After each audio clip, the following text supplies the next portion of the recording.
about choose. Sa worship song natin, na sabi doon, set apart for you master. I choose to be good. Grabe yung salitang choose, no? Kasi pag sinabi mo, choose, pinipili mo ba? And ngayong gabi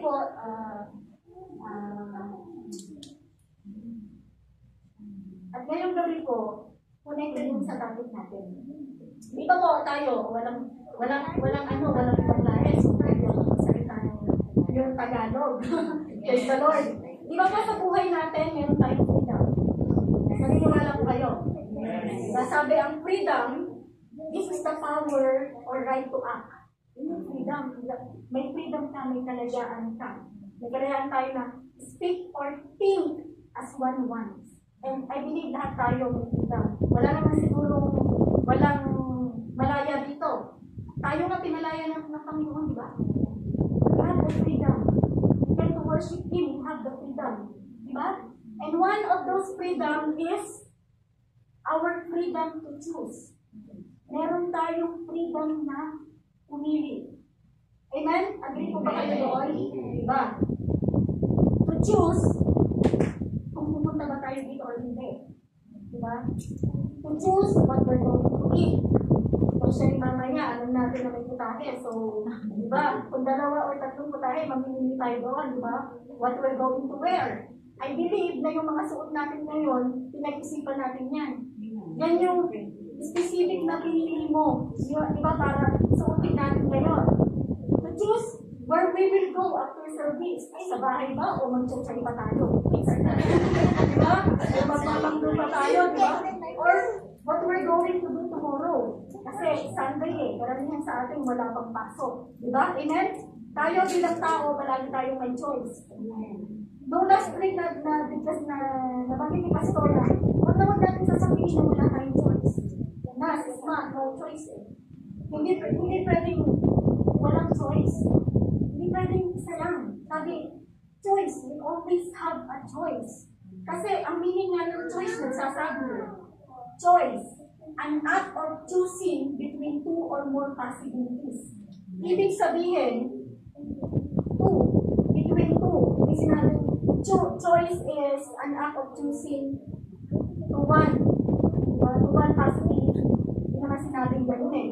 An act of choosing between 2 or more possibilities. At even the Bible is telling that.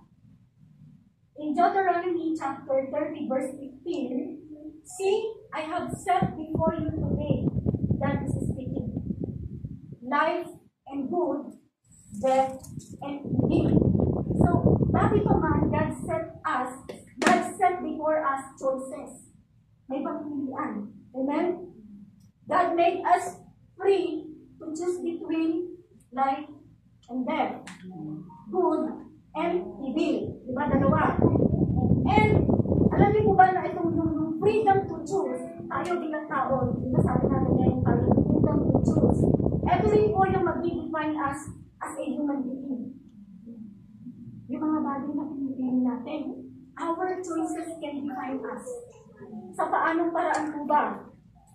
Halimbawa, siyempre ako, kung hindi ka ako nakakilala sa Panginoon, what do you think, At kung nakakakilala na ako sa Lord, ano yung dapat kong piliin? Diba kapag ka-Kristiyano tayo, kapag ka-disipulo tayo ng Lord, kapag ka-genuinely Christian tayo, diba, dapat ang pipiliin natin yung life. Diba? Ang pipiliin natin is yung good. Diba? Kaya nga, hindi na tayo pinayaan ng Lord na hangga. Yung parang, kasi diba, God gave us the Bible. Diba? Meron tayong batayan, meron tayong guide para ang mapili natin. Tayo, especially us, mga Kristiyano. Piliin natin yung mabuti. Piliin natin yung alam sa will ng Panginoon. Hindi lang Bible ang pinili mo sa atin. He sent His Son, Jesus Christ, here on earth para maging great example. Diba paano mo yung ating Panginoon? He lived a sinless life. Mamuhay ang Panginoon dito ng grabing pagpapakumbira. Diba Panginoon siya eh. Ano ba ang binigyan mo Lord sa atin? God gave us His Holy Spirit. Amen. Ano sabi doon, ano yung isang katangian ng Holy Spirit for us, sa atin? Helper, guide, diba? Teacher, lahat na eh. God gave us everything na. To choose what's best for us, diba? To choose what is good and aligned to God's will, to God's will. Kaya nga, we always have to choose. So, hindi na natin sasabihin mo, wala tayong choice. Amen? Amen. Sabi din po dito, in the Old Testament, alam niyo po ba na ang mga lalaki that time, men to see wives? Sabi po yan sa Genesis 2.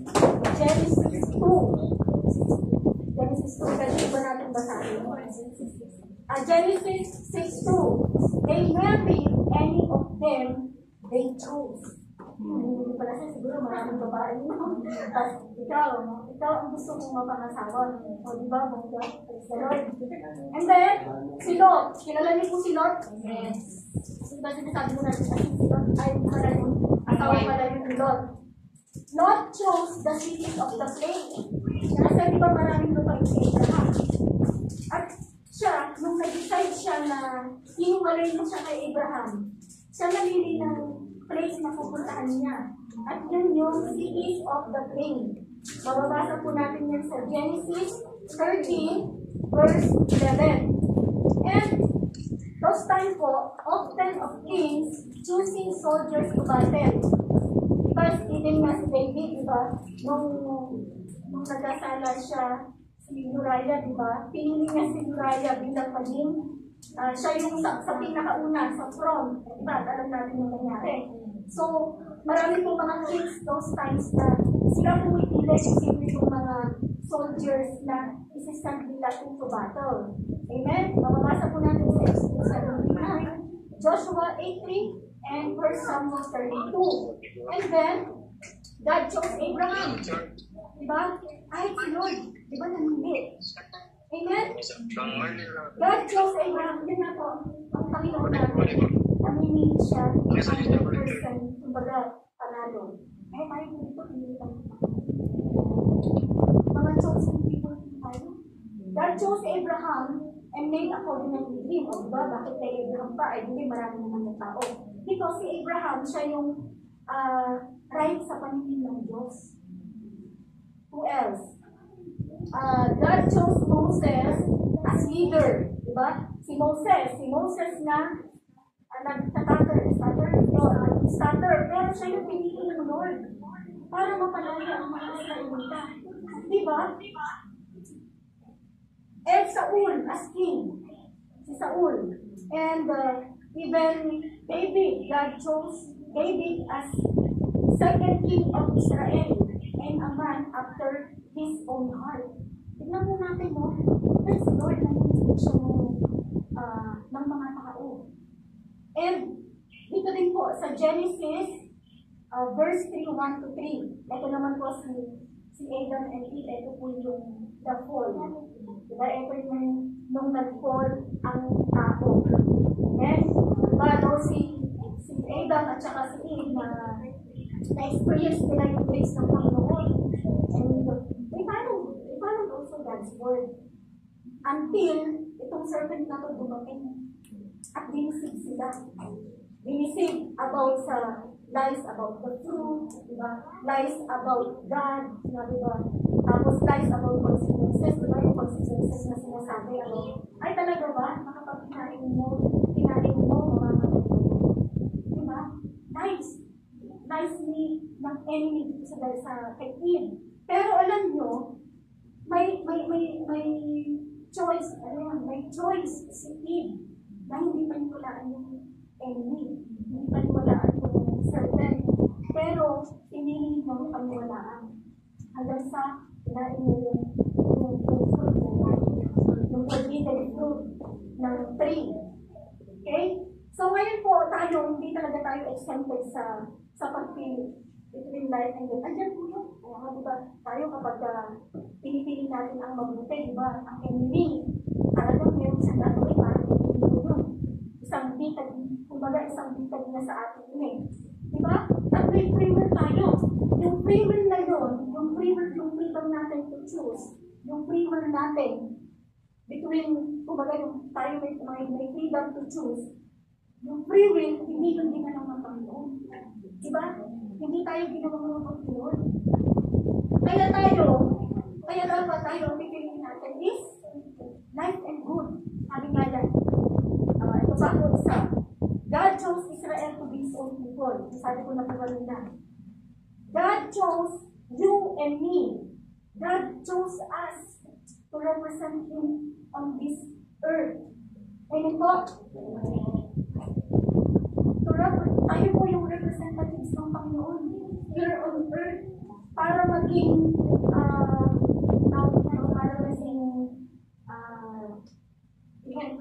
para maging sample, maging kuwaran. Kasi tayo bilang tao, normal sa atin yung, kumbaga normal sa atin yung parang masama lang, nagiging masama lang. Nature ng atin ito, gumawa ng mga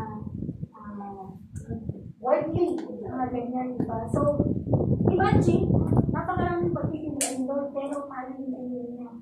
Bawat isa sa atin dito. Napakaraming yung ilang tao sa loob. Pwede nilang piliin mga yun, tapos tayo, diba? Tayo yung gumagawa ng mga kababalaghan, o tayo yung gumagawa ng mga hindi sa gusto ng Panginoon, diba? We are, tandaan mo natin ito lagi, that we are God's chosen people. We are included. Amen? Agree po ba kayo doon? So tayo po bilang mananampalataya ng Panginoon, diba kasi nga, we are already a new creation. Naniniwala po tayo doon. Sabihin nga po natin sa sarili natin, binago na ako ng Panginoon. Binago na ako ng Panginoon. Ngayon, being His representative here, ngayon, tuturuan tayo ni Lord how to choose kindness and beauty. Dapat ito na yung mapipili natin. Kasi yung creation na nga tayo, di ba? Alam ko po, mahirap minsan kung piliin. Mahirap maging kind. Lalo na pag yung tao na yung nasa ganda. Mahirap po, di ba? Minsan talaga nalalagad yung puntas natin. Di ba? Pero, sabi ko nga, God gave us His Holy Spirit. And one of the qualities of the fruit is kindness. Di ba? So, dapat tayo, i-choose natin itong attitude na to. And choosing what is good, din ang nakakabis sa Panginoon. Doon natutuwa ang Panginoon. At doon siya nag-glorify. Kapag tayo ay kind, kapag tayo ay humble, doon na nakakita. Amen po ba? So sabi po dito sa Philippians, ito po, dito po ikot ang ating pag-uusapan ngayon sa dalawang verse na ito. Kahit dalawang verse lang po sila, napakalalang. Napakalalang po ng ating Panginoon. Sabi po dito, Philippians chapter 2, verses 3 to 4, do nothing out of selfish ambition or vain conceit. Rather, in humility, value others above yourselves, not looking to your own interest, but each of you to the interest of others. So, this letter is the letter of Paul to the church in Philippi. Philippi po, tandaan po natin yan. And alam niyo po na ang Philippi was actually the first place in Europe where the gospel was preached. Ito po yung unang place sa Europe. Praise God, no? Kung walang nauna, wala rin yung mga sunod. So nakakatawa kasi itong Philippi na to, sila yung unang place sa Europe na na-preach ng gospel to the lives of Paul and Silas. At actually, yung pagkaka-preach ni Paul and Silas dito, ano siya nakakatuwa, interesting.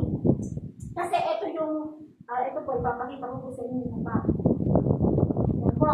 Diba, ang makikita niyo po dito na malaki, Philippi, God's great renown. Bakit tinawag na God's great renown? Kasi po, si Paul had been called by a remarkable vision. Nagkaroon siya ng vision. Mababasa po natin yan. I-open niyo po ngayon sa Bible nyo. Acts chapter 16 verse 9. To go into Macedonia. Ito po yan, diba Macedonia? Tapos, Philippi po, yan po yung pinaka-capital. Yan po yung, place where he preached was Philippi, the capital. So yan po yung capital ng Macedonia. And at the time of writing this letter, Paul was in prison. Diba napakaraming times na na-prison si Paul? Bakit siya na-prison? Dahil pinipreach niya ang gospel. Amen? Pinipreach niya ang gospel about our Lord Jesus Christ. And itong time na to, si Paul and Silas, kasi kaya din sila nakulong. Alam niyo po yung nakapagpalaya sila ng demonyo sa isang babae na, ano tawag ito, who used to practice divination. So, parang slave siya ng isang tao na dahil sa may, parang nakakaano siya may mga ganon, na napagkakitaan siya. Meron siyang amo. So ngayon, nireklamo ngayon itong dalawa na to kasi nga, hindi na nakakahulay yung kanumbala. Wala nang negosyo. So nawala ng negosyo yung amo niya. So ngayon, pinahuli si Paul si Silas. Ganun po yung nangyari dito. And, alam niyo po ba na ang Philippian Church, katulad po natin, sila yung mga redeemed sinners. Lahat naman po na tao, wala naman pong malinis, diba?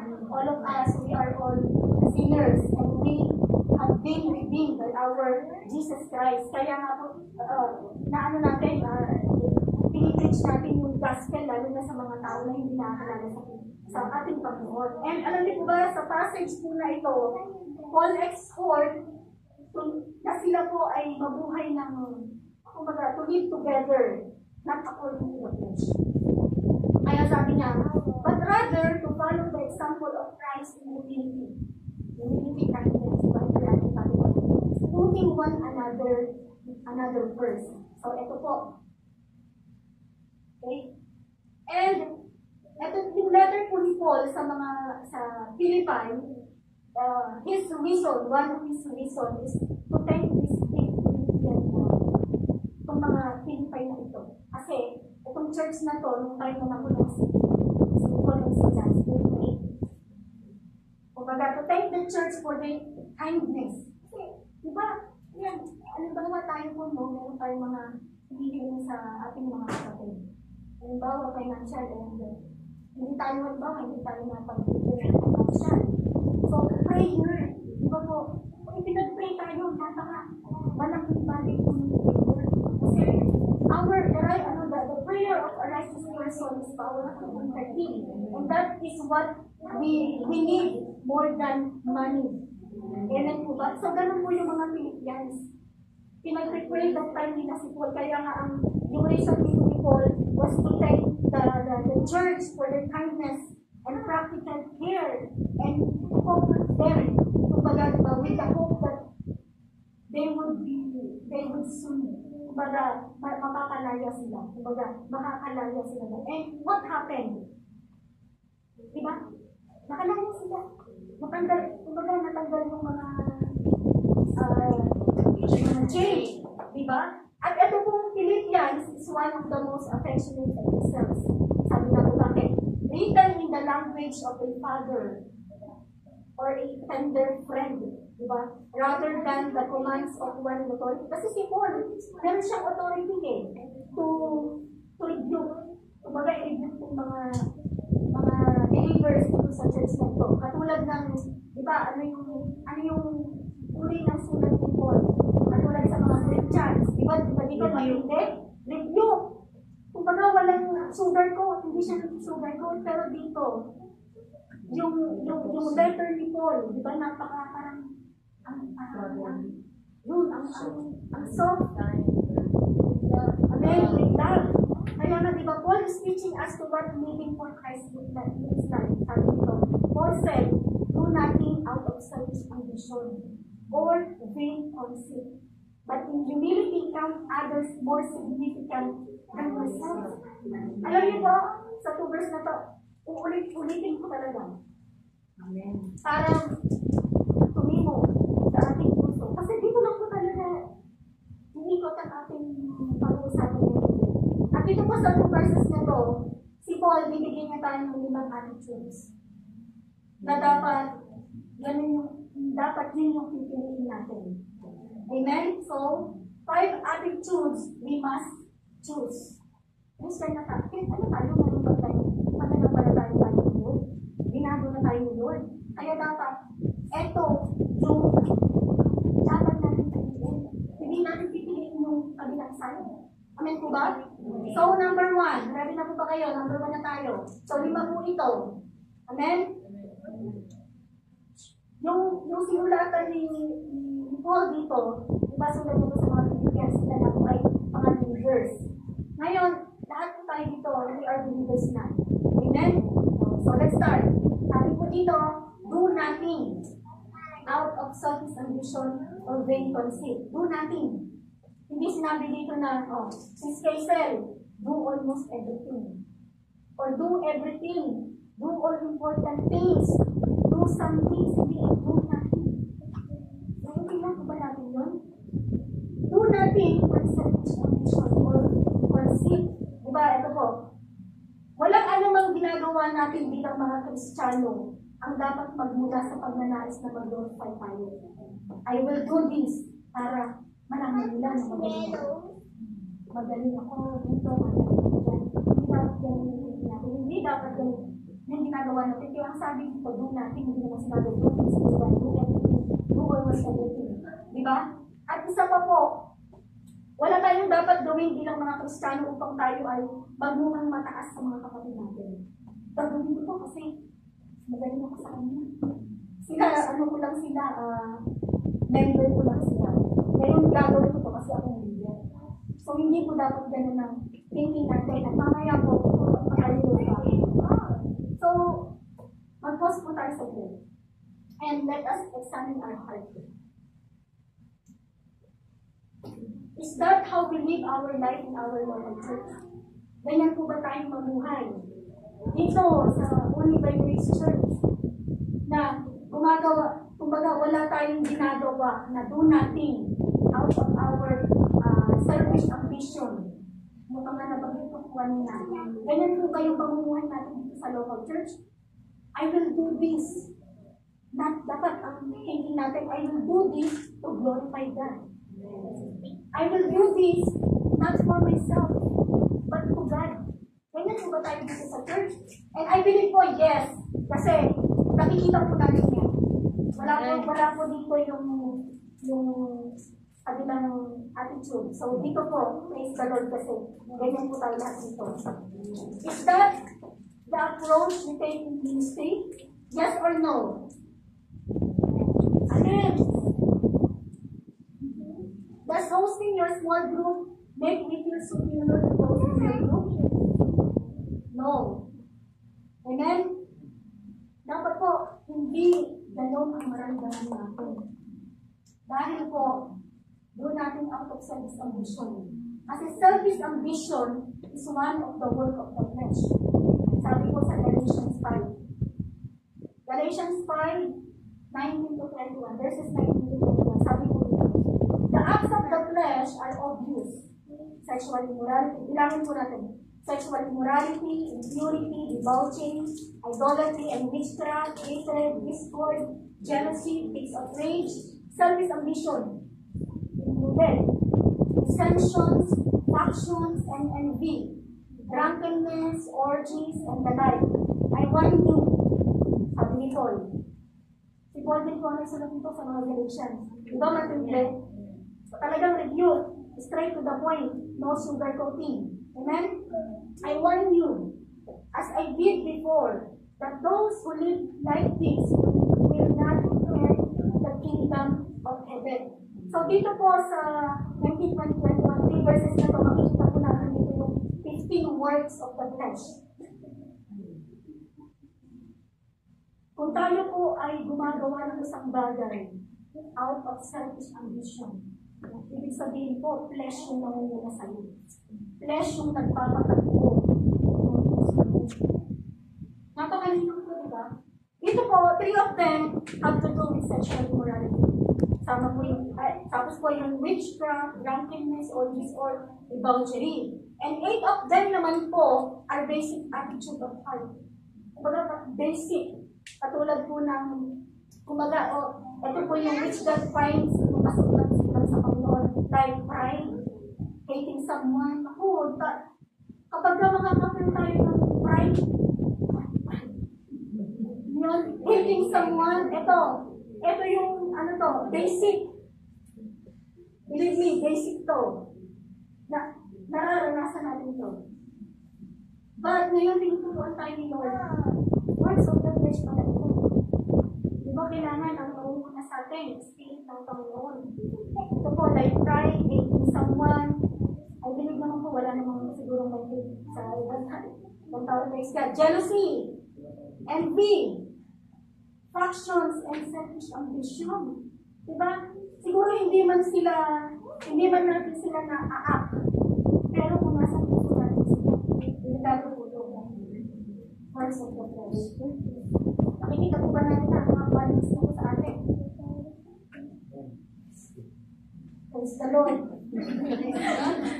Praise the Lord. Ano na po yan? Bigyan na po natin yung sa Panginoon.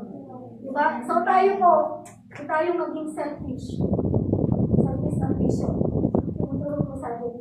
Ito ng Panginoon ngayon. Tayo maging selfish. Diba? Selfish ambition. Ano yung tayo?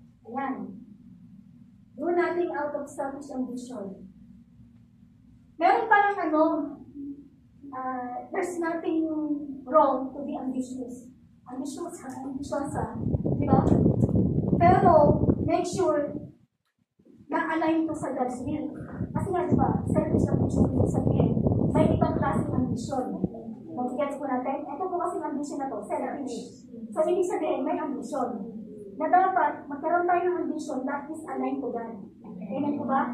Kasi ang ambisyon, a strong desire to do or achieve something. So, kailangan pala. Magkaroon ako ng ambisyon. Maging ambisyosa ako. Kung bagay, maging ambisyosa tayo, ambitious tayo na ambition to glorify God. Diba? Ambition to present your body as a living sacrifice. Dapat ganun yung ambition natin sa buhay. Hindi yung, hindi ko gagawin yung mapapagod ako. Hindi ako sama sa ministry at hinintay ako. Diba?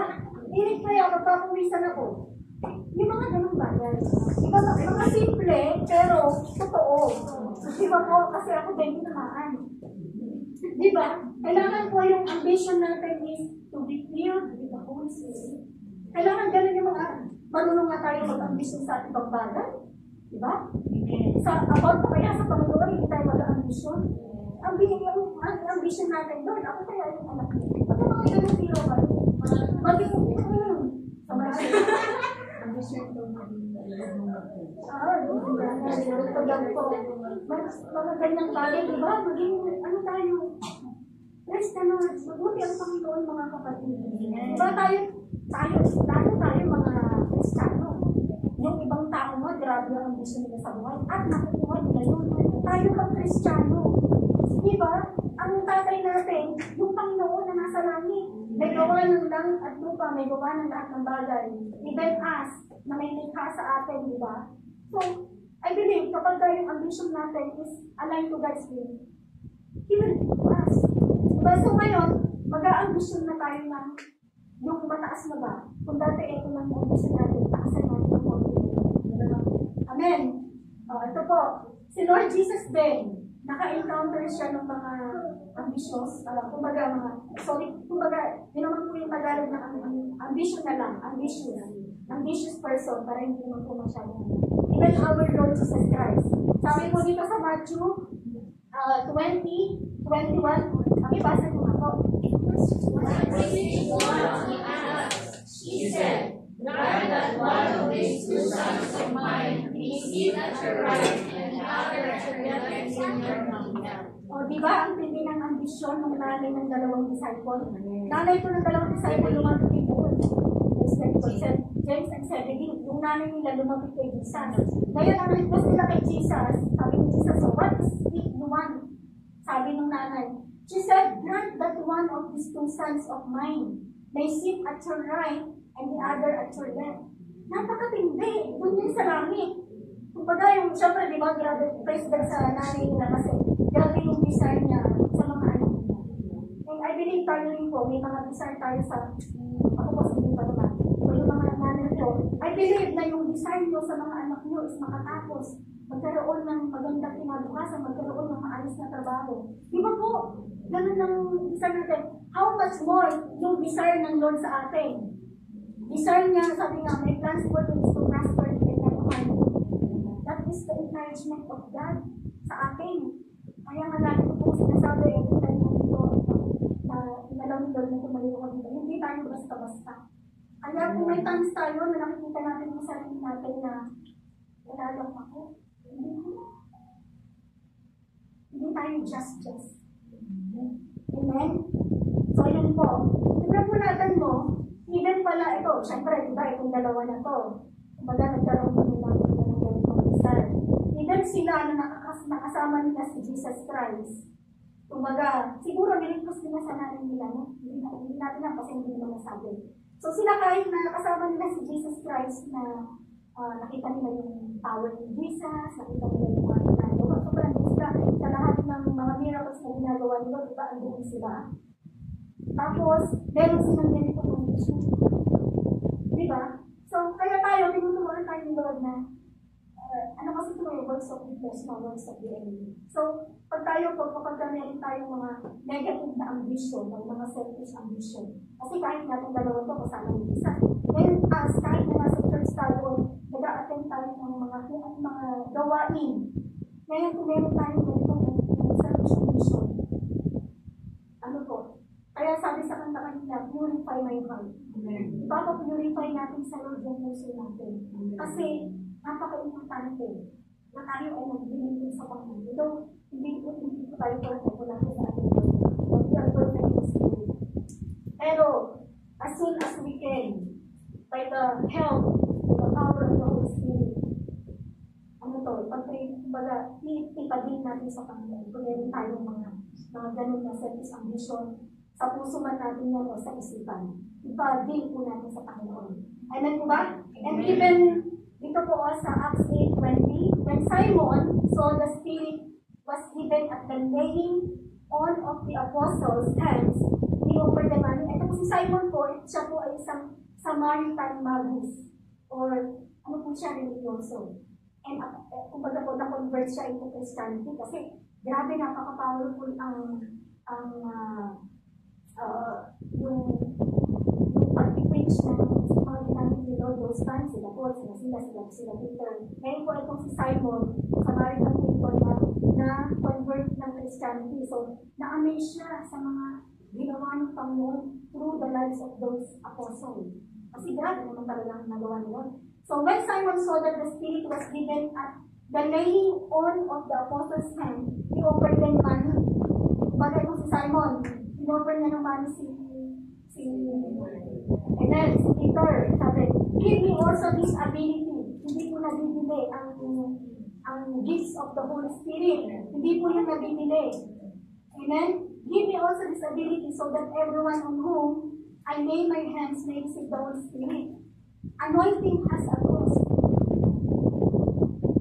Peter answered, may your money perish with you, because you thought you could buy the gift of God with money. Kung hindi po, grabe po yung pagka-selfish ambition niya, no? Babayaran niya ng pera para lang di magkaroon siya ng gift na kung halimbawa nilayanis mo. Kumbaga, power. Diba? So, hindi po gano'n. Nakita po natin yung selfish ambition ni Simon. Amen po ba? And number 2, do nothing out of vain conceit. Sabi po dito. Ngayon po naiintindihan natin na do nothing out of selfish ambition or vain conceit. Ngayon po ang selfish ambition at ang vain conceit is linked together. Selfish ambition po, ito po yung driver. Parang magdadrive sa ito kasi meron ka ambition. Ngayon magdadrive sa ito. Ngayon naman yung vain conceit, yun yung destination. Ano ba yung vain conceit? Parang hollow glory yung walang kwenta. Parang kumbaga sa yung palobo na walang laman sa loob. Parang pag-umutok ng useless. Ganun lang yung vain conceit. Diba? Selfish ambition is what motivates you. Vain conceit is what you get when you succeed. Di ba may mga selfish ambition naman tayo na nag-succeed eh? Di ba po? Pero walang mabuting na idulog sa atin. Amen po ba?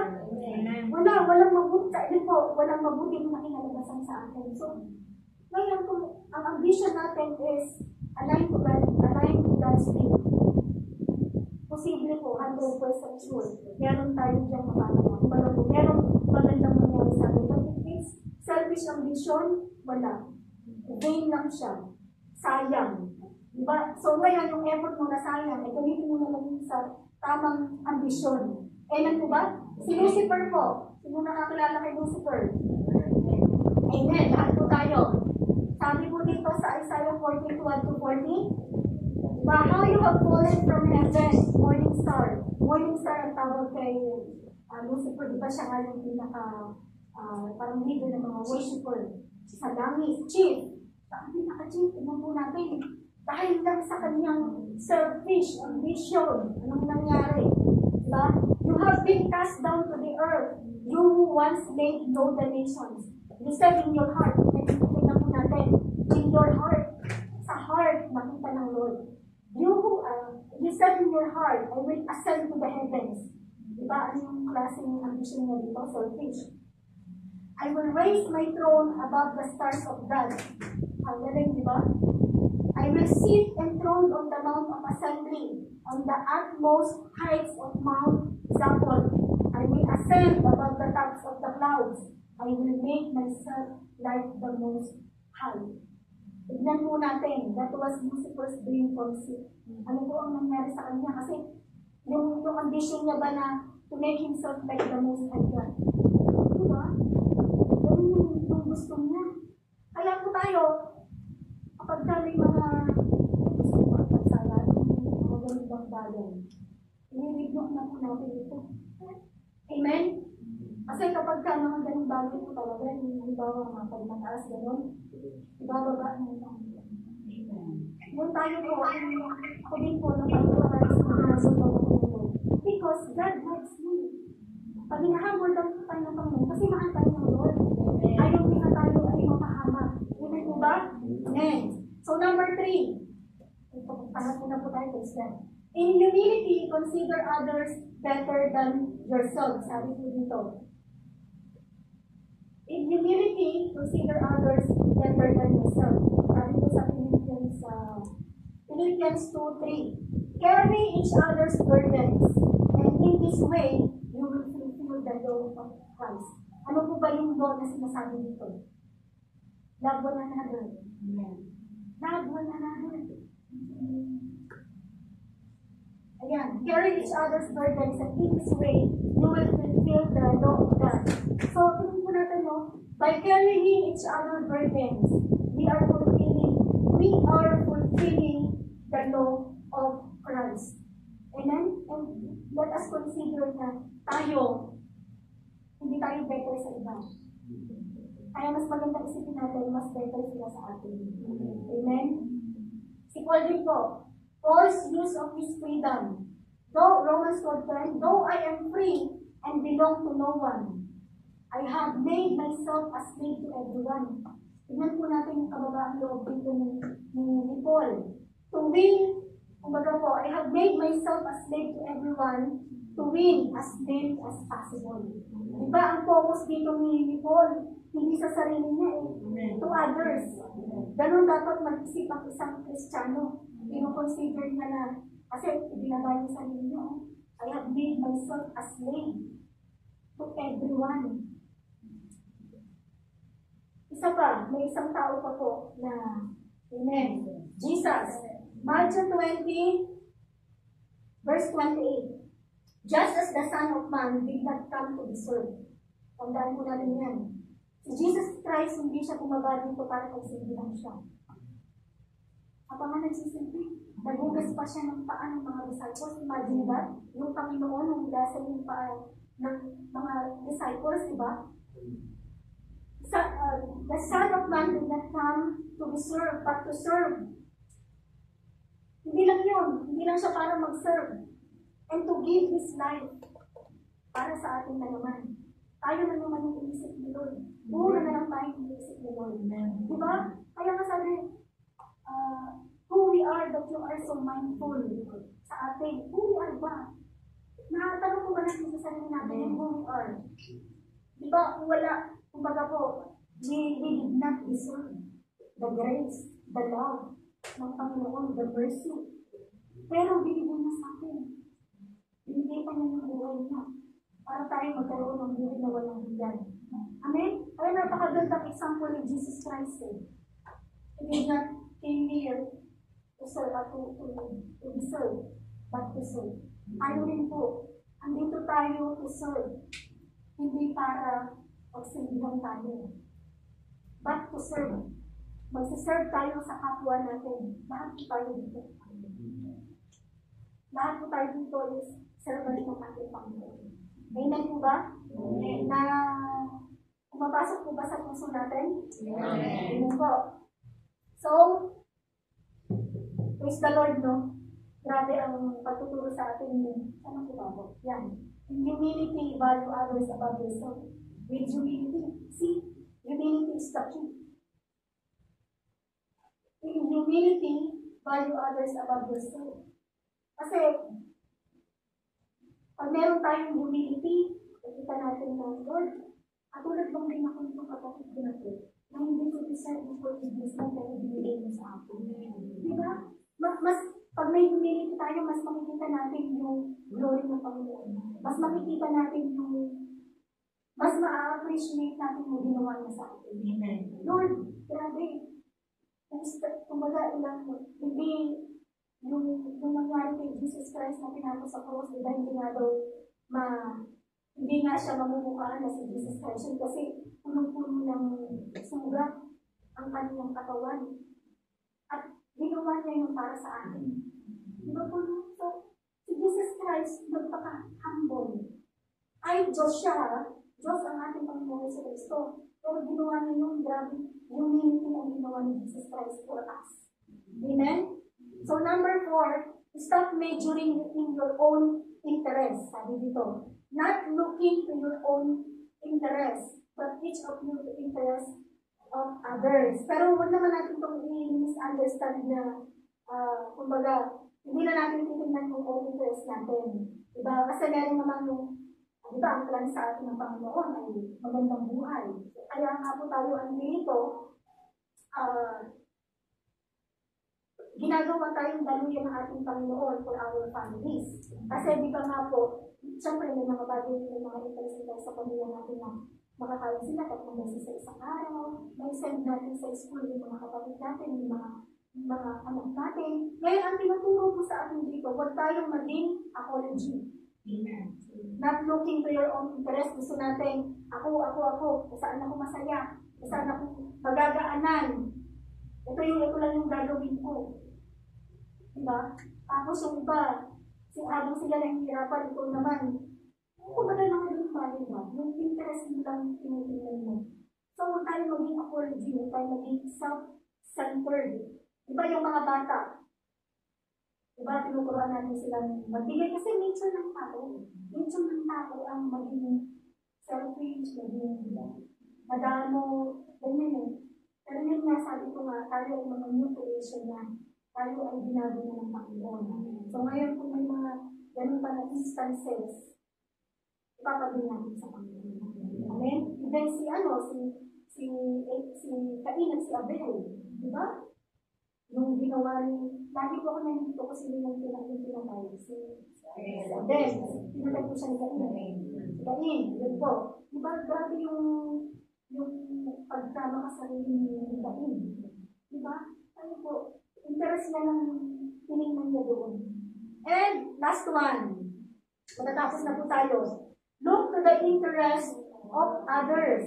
Sabi dito, but each of you, to the interest of others, each of you. Sabihin ko natin, kasama ko doon. Yun.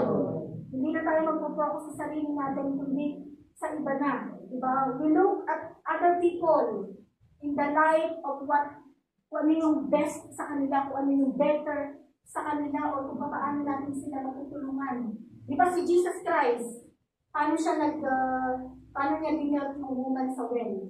Diba? Yung rich young ruler. Kumbaga, ang tinignan dito ng Panginoon, He was always seeking to advance their eternal interest. Yung interest ba ng iba? Di ba ang interest ng Panginoon sa kanila na masave sila? Kaya kapag inulit siyang, Lord, benta mo yung mga kayamanan mo at sumunod ka sa akin. Di ba? Sa woman sa well, di ba sabi niya, I am the living water. Kumbaga, salvation, yun yung ibinigay na kaagad ng Panginoon. Salvation to them. Sa ating din po, diba, ang ibinigay sa atin ng Panginoon, eternal. Salvation, hindi lang siya yung, kumbaga, dumating dito si Jesus and then after that, wala na. Kumbaga, yung ginawa na sa atin is for eternity. Hindi lang pansamantala. Amen? Salvation. Full package, complete package. Amen po ba? Kaya sabi ng Lord, bago tayo magtapos, sabi niya dito, you did not choose me. Hindi natin tingin ang Panginoon nung una pa lang. But I chose you and appointed you so that you might go and bear fruit. Fruit that will last, sabi ng Lord. And so that whatever you ask in my name, the Father will give you. Diba? Yan ang ginawa sa atin ng Panginoon. He chose us. Sabihin nga po tayo sa rin natin, I am chosen. I am chosen. Diba? Imagine, anong meron tayo at bakit tayo pinili ng Panginoon. Pinili niya tayo, in-appoint niya tayo, for what? To go. To go again. Diba? To go, to share the gospel. Kung na-receive natin, share din natin to others. And bear fruit. Fruit that will last. Ano yung fruit na naglalas? Diba? Yung goal natin. And so that whatever you ask in my name, in my name, the Father will give you. Ano natin mo? Di tayo pinili ng Panginoon. Kumbaga, pinili tayo ng Panginoon, hindi natin siya pinili. Kaya nga tayo po napaka-bless natin dito. So ngayon po, I believe sa 5 attitude na itinuro sa atin ni Paul, kaya na natin itong piliin. Kindness and humility. Diba, napakaraming choices. Maraming ibibigay ng kalaban para hindi natin ito piliin. Pero, alam na natin ang gagawin natin. Maraming choices dito sa mundo. But, dapat ang piliin natin kung ano yung nakaka-please sa Lord. Sabi nga, what is the choice we can choose is to make our daddy proud. Kasi daddy natin siya. Di ba tayo kapag yung mga tatay natin, di ba gusto natin silang maging proud sa atin? Diba? Make our daddy proud. Yun po yung lagi natin tandaan. Let us value others more than ourselves. And to look the interest of others kaysa sa interest natin. Amen po ba? Our closing verse, Philippians 2, verses 6 to 8. Who, being in very nature God, talking about Jesus, did not consider equality with God something to be used to his own advantage. Diba? Hindi nag-take advantage ang ating Panginoon sa Kristo, though He is God. Rather, He made Himself nothing. Ginawang nothing ni Jesus Christ yung sarili na dito sa lupa. By taking the very nature of His servant. Jesus Christ, kaya sabi na, I came to serve, not to be served. Diba?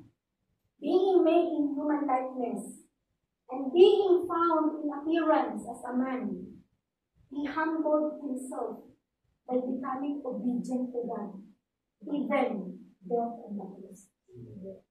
Ang ganda nitong i-print, tapos ilagay mo sa tabi ng higaan mo. Parang din sa may paalam mo, para pagka-racing mo, mas kita agad, masabi natin. Diba? God is reminding us, mabuti ang Panginoon. At ang gusto niya sa atin, lahat ng ginagawa ng Panginoon para sa ibang kabuti natin. So tayo bilang mananampalataya ng Panginoon, bilang mga disipulo, pipiliin natin maging isang mabuting exemplong Kristiyano. Amen po ba? We will choose kindness and humility. Maging kind tayo at maging humble tayo. Amen po ba? Okay po, let us stand up. Hallelujah! Father God, maraming salamat po, Lord, sa Itulong mo, Panginoon, sa amin, Lord, God, how to become humble, O God, and kind to others, Lord. At ipinit kami, Father God, na into our own interest, Father God, but in the interest of our brothers and sisters. At hindi namin titingnan, Lord, yung sarili namin na mas mataas sa iba. Even you, Lord Jesus, you came here to earth, Father God. Nag-serve ka kami noon sa maraming tulad dito na bintuhan, but you serve them, Father God. You serve us, Lord. Nagpakumbaga ka, Father God, at namatay sa cross para sa amin. Para kami, Panginoon, ay magkaroon ng buhay na walang. Kaya, Lord, maraming salamat. Ang dalangin po namin ngayong gabi, Father God. Lahat, Lord, ng narinig namin mula sa iyo, Lord, ipwede mo sa aming isip-isipan. At allow us, Lord, by the power and help of the Holy Spirit, O God, na may isabuhay mo namin ito sa araw-araw to become kind and humble Christian. Lord, maraming salamat. We glorify your holy name. In the mighty name of Jesus we pray. Amen.